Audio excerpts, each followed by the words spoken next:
Members of the media,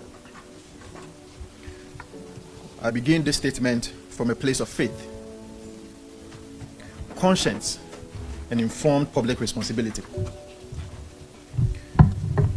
I am a Christian, first and foremost, a Catholic, a Knight of Marshall, and a Master, formed by the teachings of Christ and the moral doctrine of the Church. From that foundation of faith, I find the content that has found its way into this teacher manual deeply troubling and worrying, and fundamentally incompatible with Christian teaching on the human person, family life, and moral formation. I also speak from experience within government. I have previously served as a public relations officer to a ministry, that is the Ministry of Education, and I therefore have a clear understanding of how curriculum-related materials are developed, reviewed, approved, printed, scheduled for classroom use, and defended when public scrutiny arises. I am also familiar with how institutional processes work, how accountability is exercised, and how responsibility is sometimes avoided. It is from this dual standpoint of faith and informed public service that we address the nation today. We have convened this press conference to demand consistency, accountability, and legislative integrity from a government that spoke with moral certainty in opposition, but has become hesitant, evasive, and procedurally selective in power. Recent public attention has been drawn to a content contained in the Physical Education and Health Elective Teacher Manual for senior high schools developed under NACA. And for the avoidance of doubt, when we say NACA, we mean the National Council for Curriculum Assessment, the body that is in charge of developing curriculum in this country.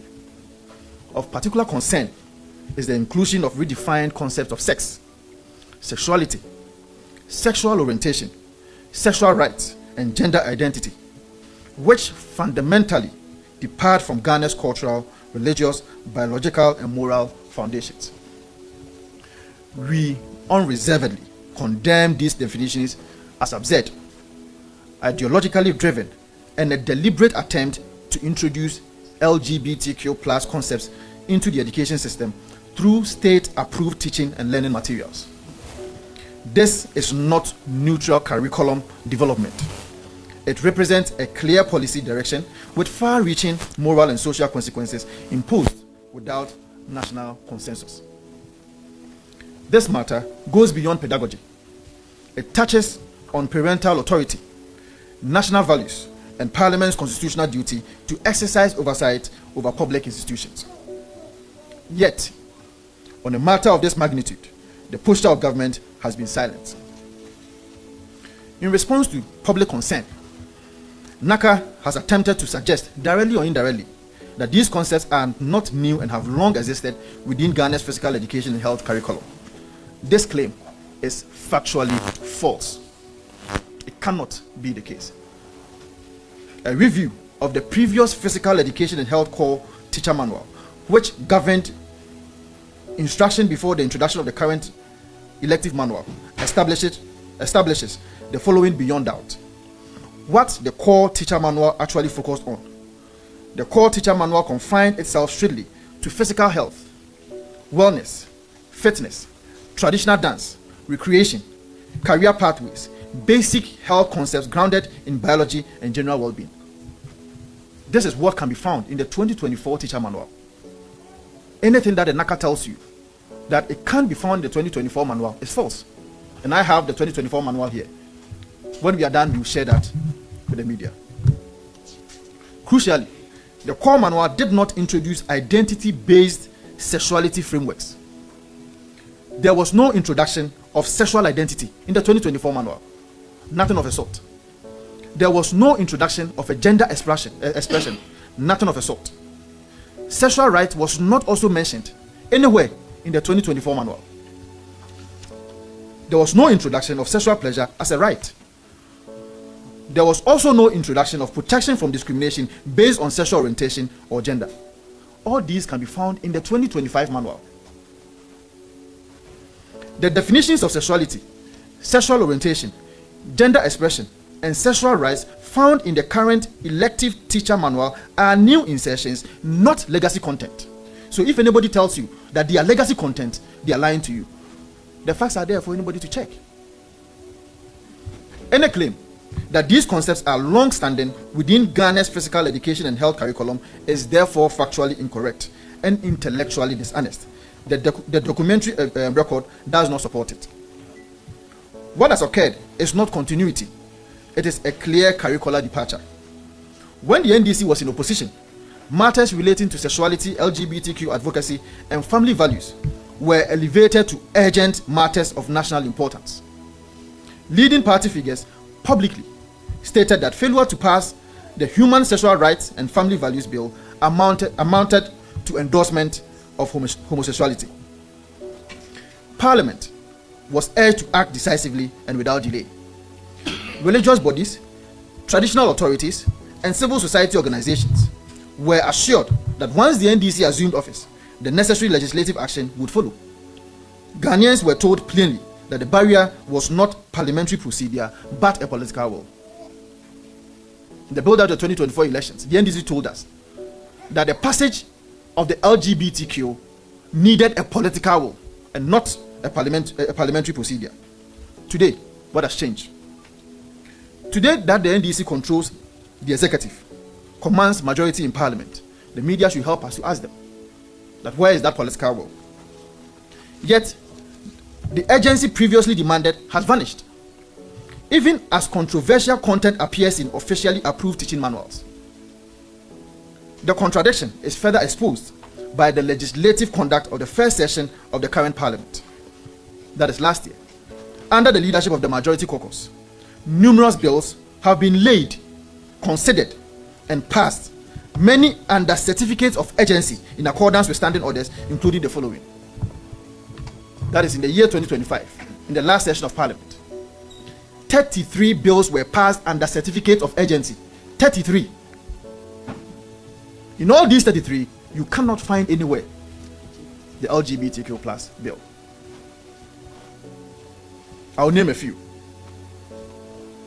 In the last session, they passed under certificates of urgency the following: Electronic Transfer Levy Repeal Bill 2025, the Ghana Infrastructure Investment Fund Amendment Bill 2025, the Revenue Administration Amendment Bill 2025, Special Import Levy Amendment Bill 2025, Emissions Levy Repeal Bill 2025, Income Tax Amendment Bill 2025, Value Added Tax Amendment Bill 2025, Growth and Sustainability Levy Amendment Bill 2025, Earmarked Funds Capping and Realignment Amendment Bill 2025, Energy Sector Levies Bill 2025, the Ghana Gold Board Bill 2025, Public Financial Management Amendment Bill 2025, the Minerals Income Investment Fund Amendment Bill 2025, Petroleum Revenue Management Bill 2025, and a host of others.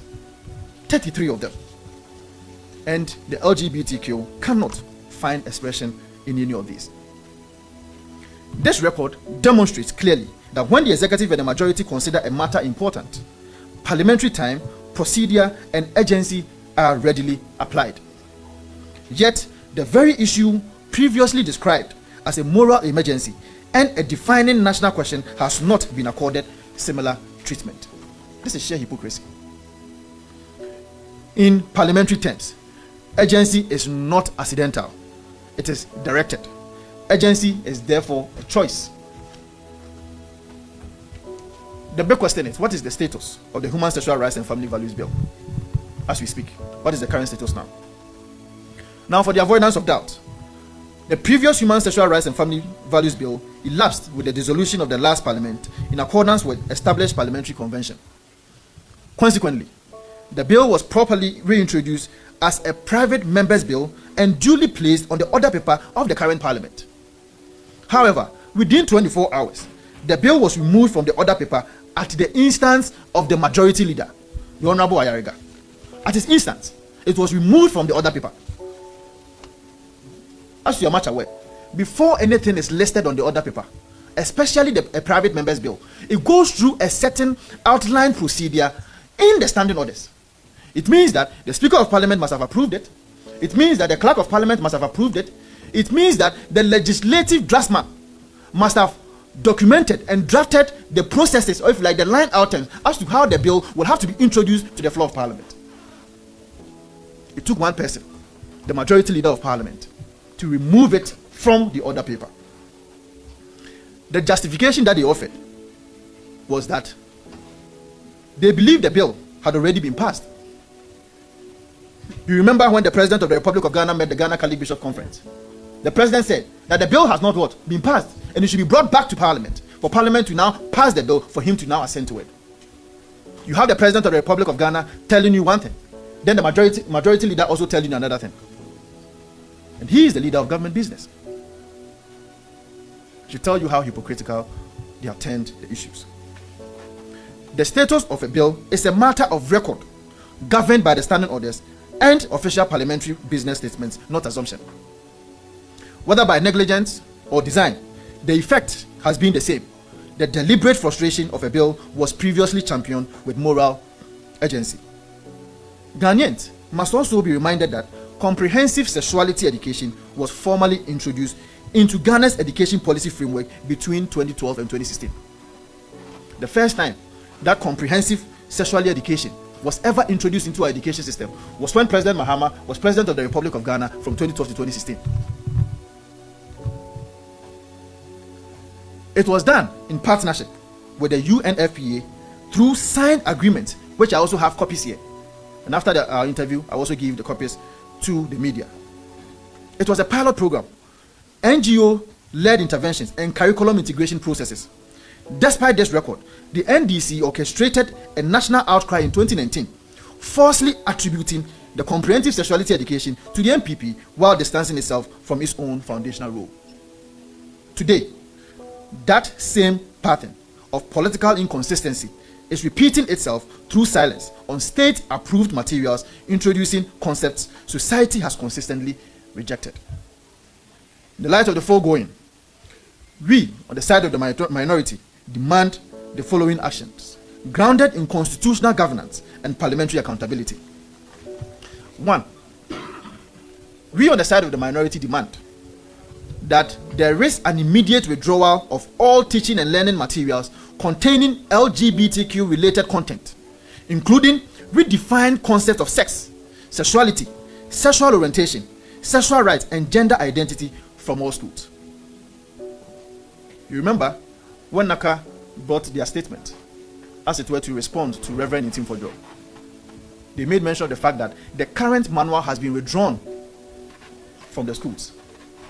And Dr. Apak also made Ghanaians also know that even though it has been withdrawn, he referred us to an online version of the manual.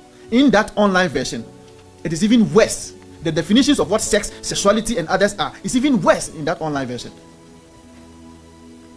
The minority is also demanding a transparent and inclusive review of all affected teaching and learning materials involving parliament, religious bodies, traditional authorities, parents, civil society organizations, education experts, and teacher unions.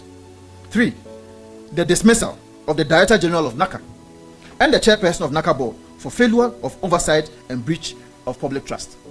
We say so because NACA is now telling us, assuming without admitting, that the document was developed by the NPP government in 2024. If you don't believe in it, why then do you go ahead to go and even print them in 2025? That is causing financial loss to the state. Because these are teacher manuals that you have printed and distributed across the country. And that is why we are calling for the head of the NACA CEO and the board chairperson of NACA. The institution of a full parliamentary inquiry by the appropriate committee of the House into the development, approval, funding, and circulation of these materials, including the role of external partners. Now there's a call of conscience and civic responsibility. I once again use this opportunity, and on behalf of my colleagues, call on the bishops, that is the Catholic Bishops Conference of Ghana, the Christian Council of Ghana, the Methodist Conference, the Presbyterian Conference, the Muslim Conference, to examine the teacher manual carefully and determine whether its content is in consonance with the teachings of Christ. and for those who are also Muslims, to also assess whether the content in the teacher manuals are also in consonance with the teachings of Prophet Muhammad sallallahu alaihi wasallam. If it is not in consonance with that, we want to hear from them. We are also calling on the broader Christian community, religious bodies, civil society organizations, parents, traditional leaders, teacher unions, and all well-meaning Ghanaians to let their voices be heard. They cannot be quiet. They cannot practice magnum silencium. We need to hear from them. Parliament responds to pressure. Silence weakens accountability. This is not a partisan matter. It is a question of national values, legislative integrity, and the moral direction of our education system. We further challenge the NDC government to state clearly on the floor of Parliament and to the Ghanaian people whether it still stands by the statement it made in opposition. Which statement at the tail end of my submission, I will read some of them out to you. Whether delay still amounts to endorsement, and whether it will finally align its parliamentary conduct with this public rhetoric. History will not remember slogans. It will remember votes, rulings, and decisions, and silence in moments like this is itself a legislative choice. Thank you. Let me also take you through some of the things that they feel, of the things that were said by the NDC when they were in government. Number one, this is Joint News publication. That if Parliament passes anti-LGBTQ bill and sends to me as president, I will sign it. You remember he said this when he met the Ghana Catholic Bishops Conference. That is President Mahama. The Honorable Sam George, this is also a Joint News publication. Sam George calls on Akufo-Addo to sign into law. I mean, these were loud voices that were heard in the build-up to the 2024 elections. Another Joint News publication. Newsfile digs into who really is delaying its passage. The minority is also challenging Newsfile to do a similar check as to who is delaying the passage of the LGBTQ. They cannot be silent. What is good for the goose is also good for the gander. We are practicing a democracy that should be fair, a democracy that is hinged on justice. The Newsfile should be heard in these circumstances. There is also City FM Online. The passage of anti-gay bill won't have economic implications. Sam George. The media is quiet about all these statements that were made. City FM, that is their online publication. Expedite determination of cases against anti-gay bill. Sam George to Chief Justice. Today we want to hear from him. Another one also from him. This is graphiconline.com. Sam George, false Ghana's abstention, calls for swift bill approval. You remember there was an international program where Ghana also went there to go and abstain from voting with respect to the LGBTQ. And this is Mahama Yariga. The NDC government will not run away from the bill like NPP did.